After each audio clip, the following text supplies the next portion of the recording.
Hello, everyone, and welcome to the ARTNet podcast. I'm your host, Dr. David Goodrich from Roswell Park Comprehensive Cancer Center, and I'm one of the PIs of the ARTNet Coordination and Data Management Center.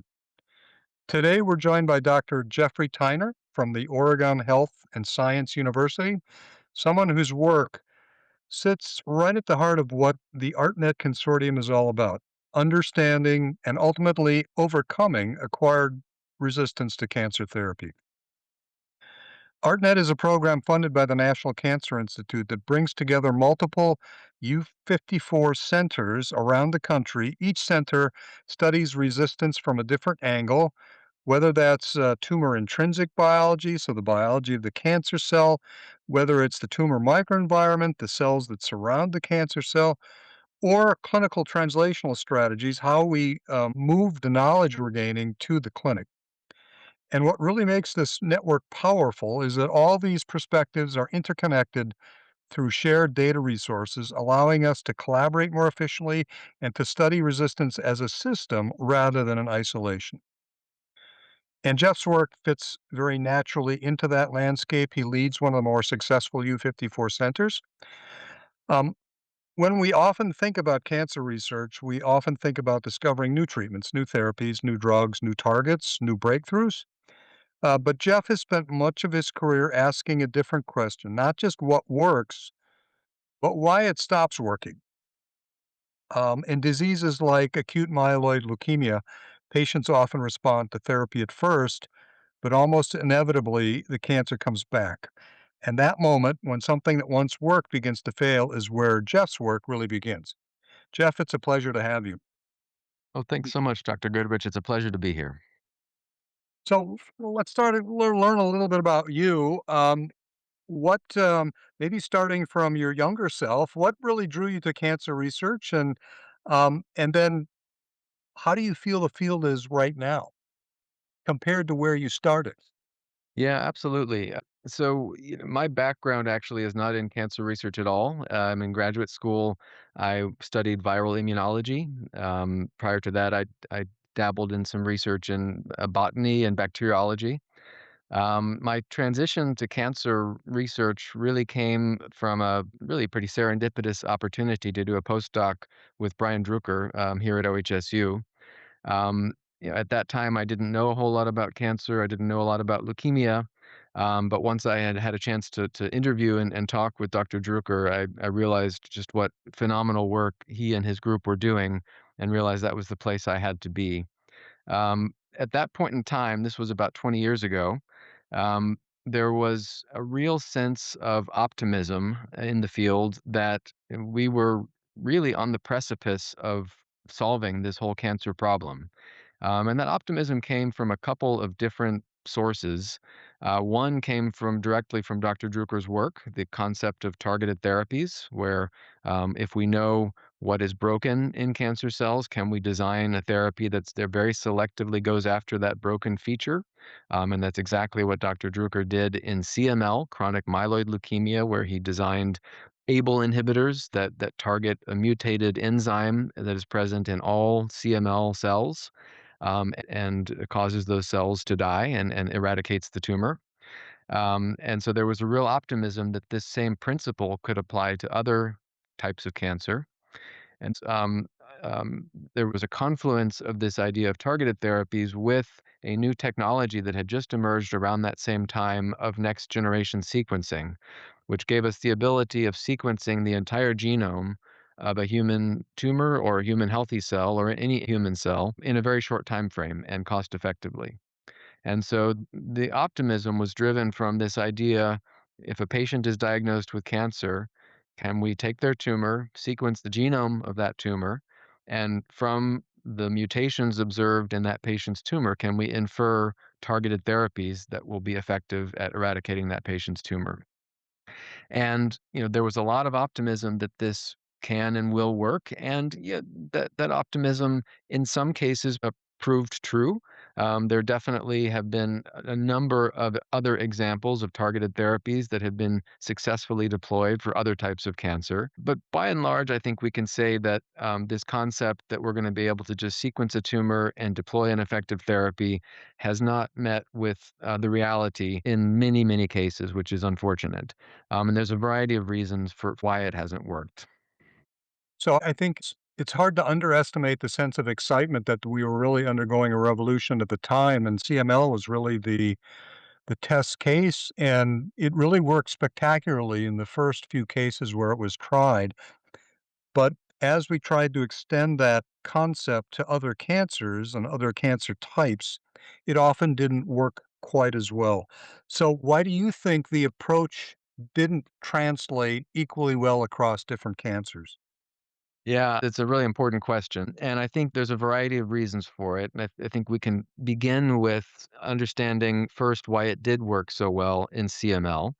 CML, just based on the sort of the natural history of the way that the disease presents in most patients, often clinically manifests at a fairly early stage in the evolution of the cancer. And at that early stage in CML, probably like in most other cancers, it is a more simple disease. It only has one, oftentimes only that one mutated enzyme. Unfortunately, most other cancers, including most other hematologic malignancies, do not manifest at that early stage. They're not diagnosed as early in the evolution of the disease. It's at a later stage that they're first clinically detected. And at that later stage, these other cancers are much more complex, much more heterogeneous. They have many different mutations and many different cellular properties. And it's worth noting that even in CML, occasionally patients will be diagnosed at a later, more advanced stage. And when that happens, the targeted therapies don't work very well. That we see in late stage CML, pretty much what we see in every other type of cancer, that patients may respond for a little while and then resistance will develop. So I think, much of the answer to this derives from the timing of clinical presentation of CML versus most other types of cancer, which equates to how complex and how heterogeneous the tumors are at the time that the therapy is started. Yeah, I think one of the things that we've learned through these experiences is that cancers acquire resistance. So even when they're sensitive in the beginning, eventually they become insensitive. How would you define acquired resistance for the general audience? Yeah, I think, this concept of acquired resistance is a really critical one, and that's really what the ARTNet Consortium is all about studying and understanding. And acquired resistance can come from a variety of different sources and a variety of different mechanisms. There is certainly one way that it arises, which can be described as adaptation.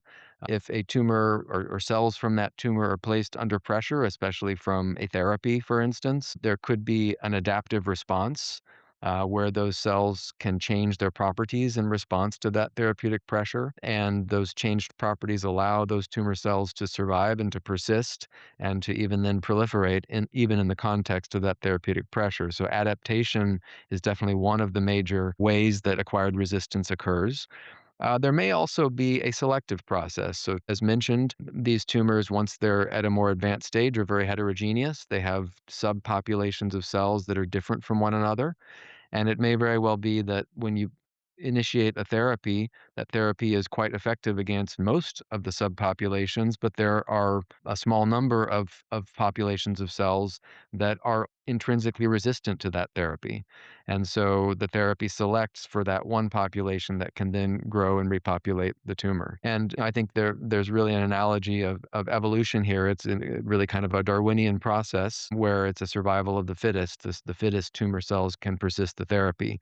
And I think that evolutionary analogy applies to both the adaptation and the selective processes. Oftentimes, when people are talking about acquired resistance, they try to sort of pit these two strategies against one another and describe them as though they're mutually exclusive. I really don't think that's true. I think that both are important, both occur, and we really need to understand when and where and how both of these strategies are occurring in order to truly understand the full scope of acquired resistance. So if I understand what you're saying, the cancer is not a static disease. It changes and it changes how it interacts with its growth environment and with its host. So it's something that evolves over time. Can you help us perhaps understand what's happening inside the tumor or the cancer cell that allows it to change and potentially develop resistance to a therapy? Yeah, absolutely. And I think this is, some of the most just fascinating biology that exists within the cancer research field today. If we set aside for a moment the concept of the selective process and focused more on the adaptation, I think oftentimes what we're observing happening within these tumor cells is a co-opting of biological processes that happen under normal circumstances in healthy tissue. And these are part of just the normal biology of all of our cells and our tissues and our organs. But the cancer cells can co opt these as a strategy to adapt and survive the insult of the drug. And these adaptations can come a variety of different ways, a variety of different biological processes. They might be a process such as a stress response, where our tissues need to be able to adapt in the context of a heat shock or a cold shock or or nutrient deprivation or some other kind of stress response. And there are pathways within all of our normal cells that allow our cells to survive these stress response or to elicit a stress response.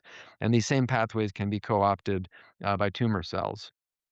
There may be So, other pathways. Oh, sorry, go ahead, Dr. Goodrich. no, yeah. So your answer reminded me of a really important point, I think, is that we're all constructed from a single cell. We all begin as a single cell and we grow into a mature human being, and you can just tell how many different cell types we have. So, cells changing is a normal part of normal differentiation and development. And so, what I think what you're saying is cancer cells use some of those same programs to change so they can perhaps adapt to the therapy that we're treating them with. Is that the idea?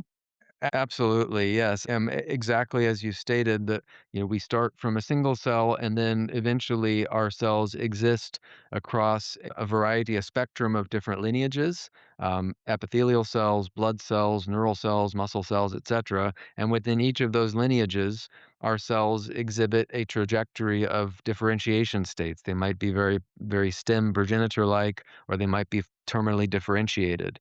And it is all of these different lineages, all of these different trajectories within the lineages that give our bodies self renewal capacity, but also give our organs the cells that are needed to carry out all of the organ functions. Now, in our healthy tissue, there are some somewhat rigid rules about cells generally not crossing between these different lineages, not usually moving up and down the differentiation trajectories. It turns out that tumors may not follow these same rules. Tumor cells may be able to adapt across lineages, may be able to move back and forth within the differentiation spectrum, what we call cell states. They may be able to shift between these different cell states a lot more fluidly than our normal tissue. And this is definitely appears to be one of the primary mechanisms that tumor cells can use to adapt and to evade that therapeutic pressure. It's also worth noting that tumors never exist in a vacuum. It's never just the tumor cells. There's always a very complex crosstalk occurring with the surrounding microenvironment. And it's oftentimes true that these tumors are also co opting signals from that extrinsic, cell extrinsic biology microenvironment that enables these cell state shifts and perhaps enables some of the stress responses and other feedback pathways that allow the tumor cells to adapt and tolerate the drug pressure. So it sounds like acquired therapeutic resistance to these cancer therapies is a dynamic process that changes over time, and the cancer cells are constantly changing under therapy. So I'm interested in exploring how the research community and how you in particular study that dynamic process. It must be complicated. Well, it absolutely is. And a large part of the mission of ARTNet is studying these acquired resistance mechanisms. As you mentioned, it's complicated, and there's a whole spectrum of different strategies that are used to try to understand how is this acquired resistance occurring and what can we do about it. Um, we have the capacity now, with all the technological innovations that have occurred in recent years and decades, of employing a variety of different analytical techniques that we can use either directly on biopsies from patients or on engineered laboratory models, or sometimes on in vivo models, animal models, for instance. And these analytical techniques allow us to detect and understand the way in which both cancer cells and associated normal cells are responding to drug exposure over time. We can understand, are the tumor cells dying? Are they persisting? Are they growing? Are they differentiating? Are they, changing cell state? We can understand also very granular molecular and cellular features of these cells. Are there new mutations occurring in the DNA?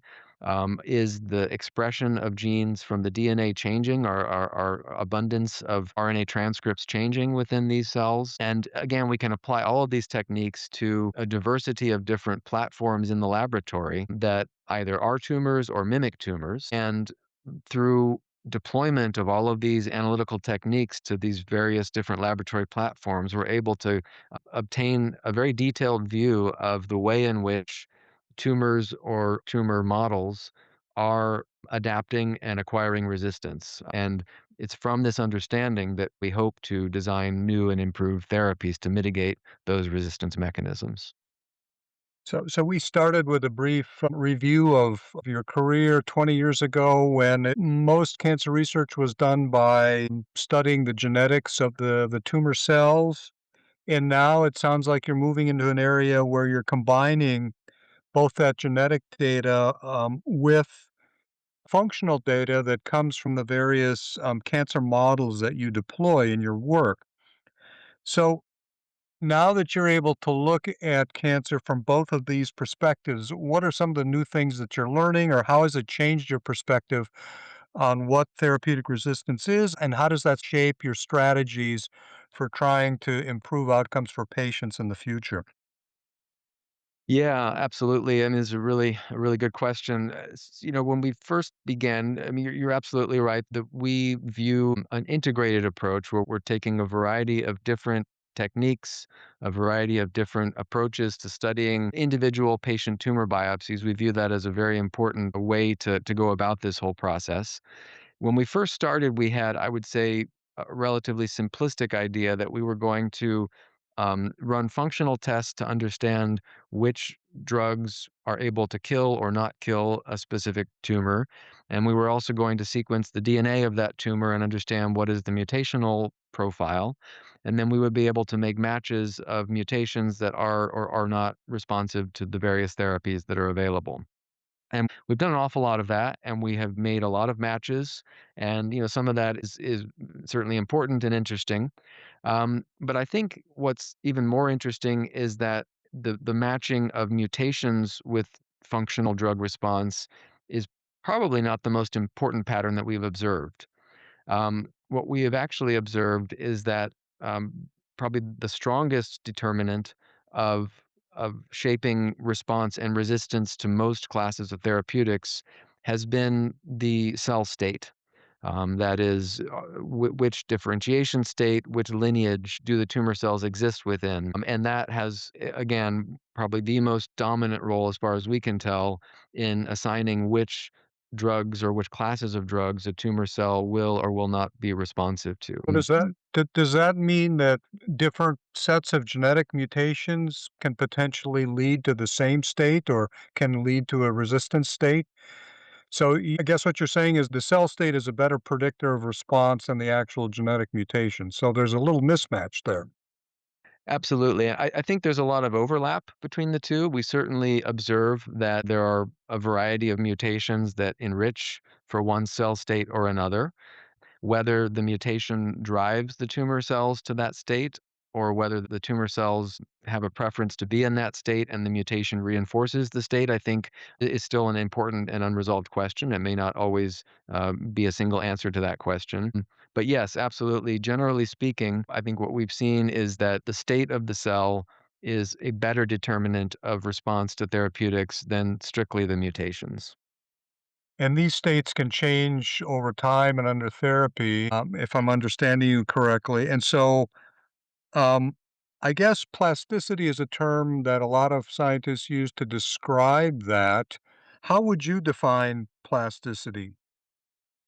Um, Plasticity, in my view, is the capacity of tumor cells to transit between lineages of cell types and within a lineage to move up and down the differentiation spectrum. Again, it's thought that normal healthy cells are not able to do this, although I think there probably are examples where this even happens in healthy tissue that is underappreciated. But certainly we can observe it much more frequently in the tumor setting.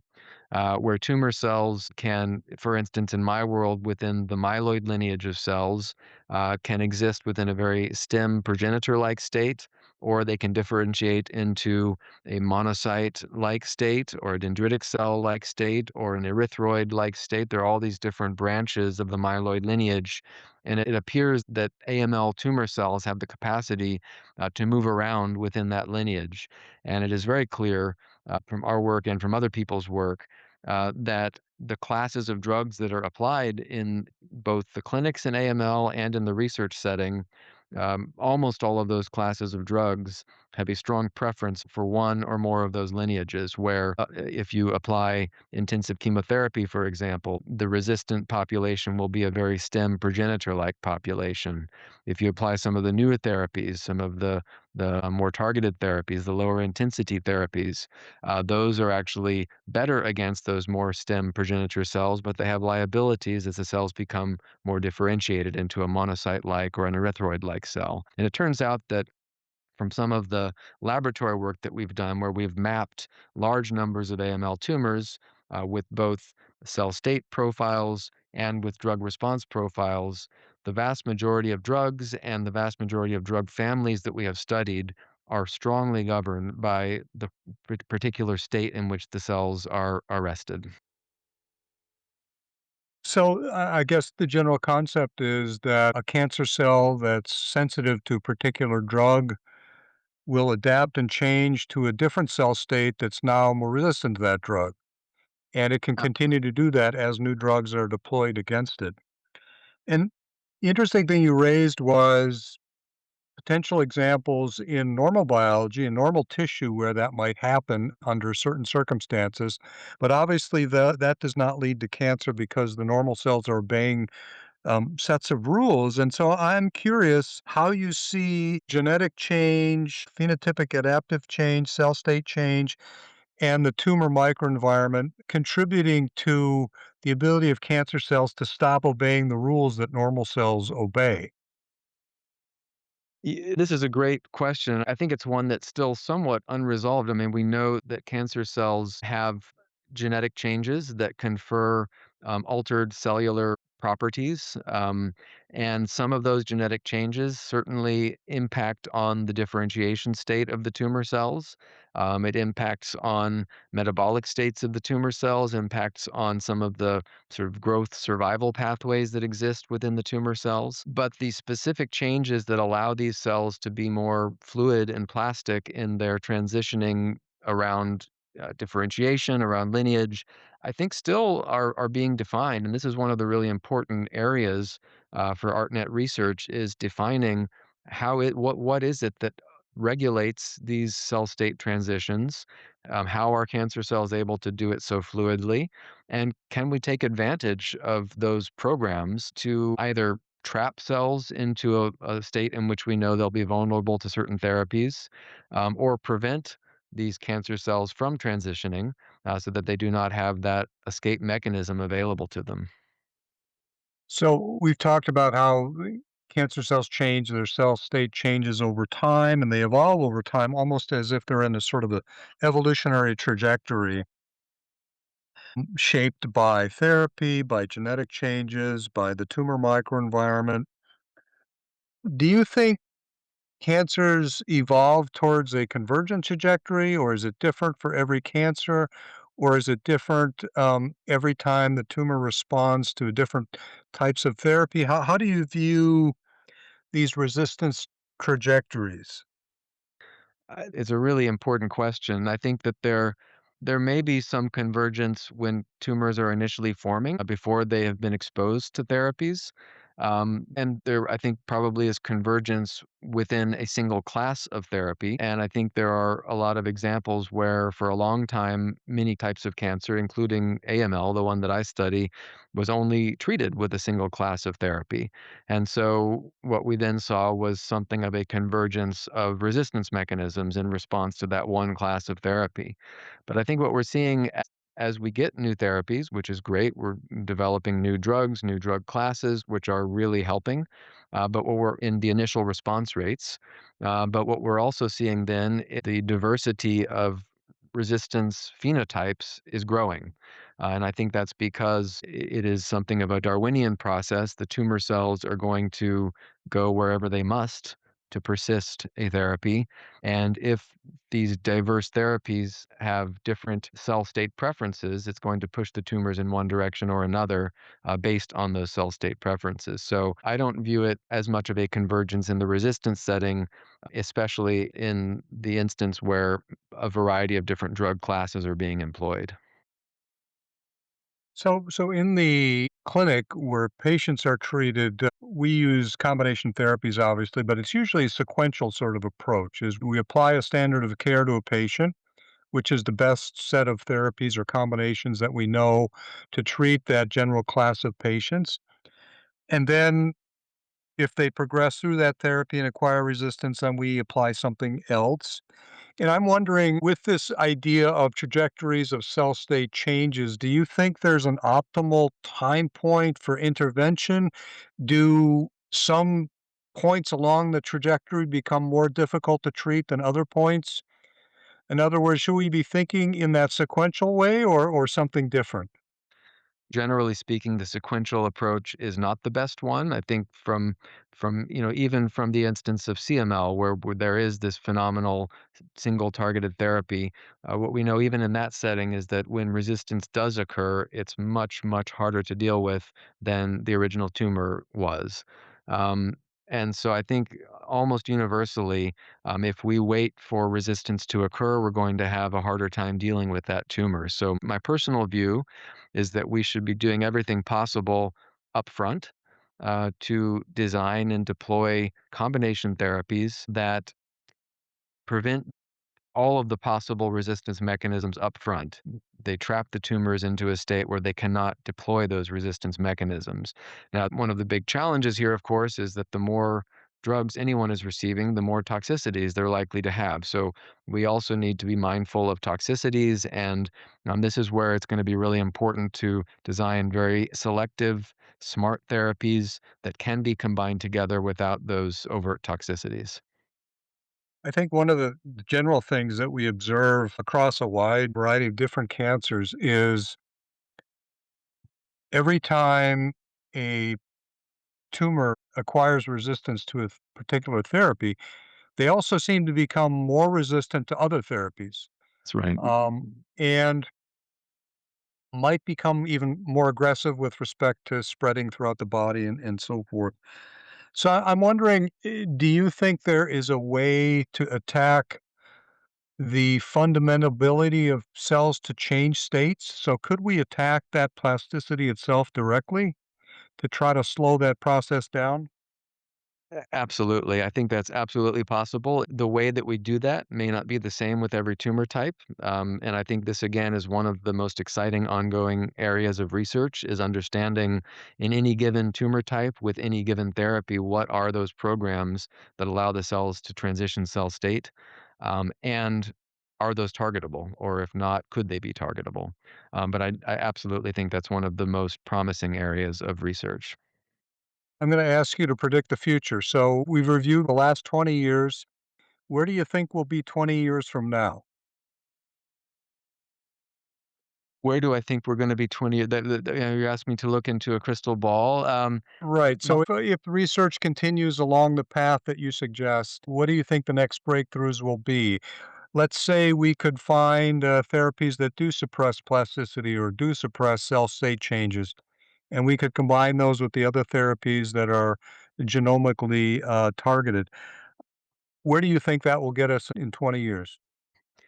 my hope is that the, level of diagnostics when a patient is first diagnosed with cancer um, is at a whole nother level 20 years from now than it is today. Today, patients who are seen in, a tertiary care center will have their a panel run that will understand a limited number of mutations that exist within their tumor, and that's in most cases that's about all that is done pathologically to characterize the tumor. My hope would be that in the future there will be certainly that mutational analysis performed, but also a whole series of tests that can help assign very specifically what is the cell state of the tumor, what is the heterogeneity of cell states of that tumor.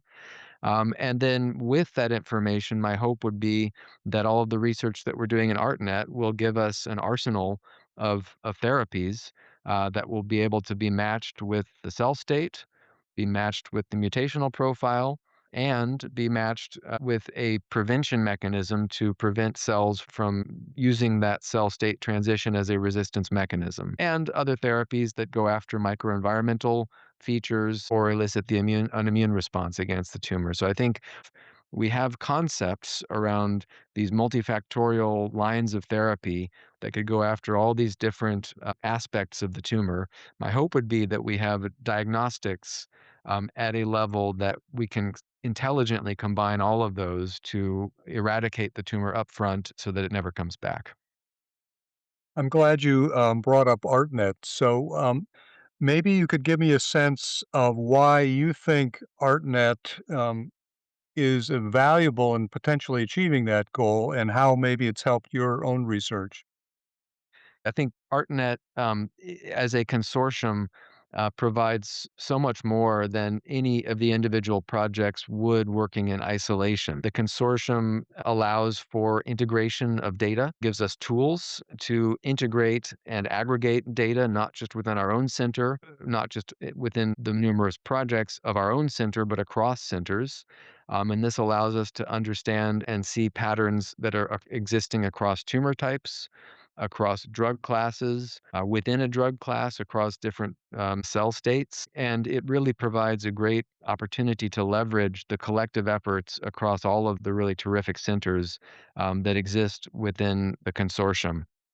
So you think Um, it's possible that something you learn about a therapy and a cell state in AML might also be applicable to other cancers, perhaps?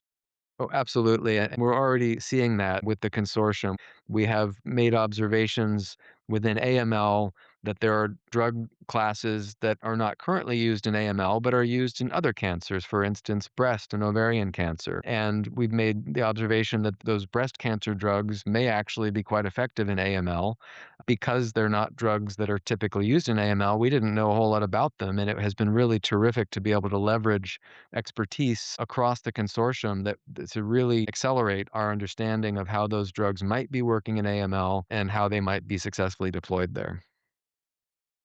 So Jeff, I've asked you to predict the future, and I'm going to ask you one more question.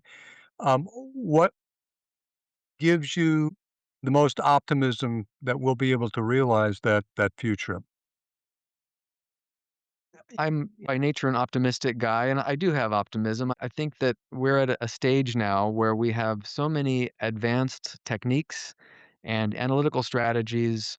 We have now the capacity to directly study primary patient tumor biopsies in a way that we never had before. We understand how to culture these primary cells, we understand how to study them in the laboratory. And the combination of that capacity with all of the different single cell techniques and all of the different omic molecular techniques and the vast computational capabilities that are now available, um, I think gives us just a real edge on being able to define these resistance mechanisms with a level of detail and granularity that we've never had before. Yep. We also, I think, have an ever expanding range of drug classes. New therapies are coming online all the time against targets that in recent years were thought to be undruggable. That turned out to not be true. And we have new drugs coming online all the time that are showing real promise. So I'm optimistic about all of that. I think, again, our biggest challenge remains in figuring out the best way to combine all of these drugs in a way that is tailored to that heterogeneity and complexity of the tumors. So I think that's our challenge, but I do feel that we have the techniques and the resources and the analytical strategies to meet that challenge. Dr. Tyner, I want to thank you very much for your time and coming on the podcast. And I look forward to further conversations with you in the future. Dr. Goodrich, thank you so much. It's been delightful to be here, and I look forward to those conversations too.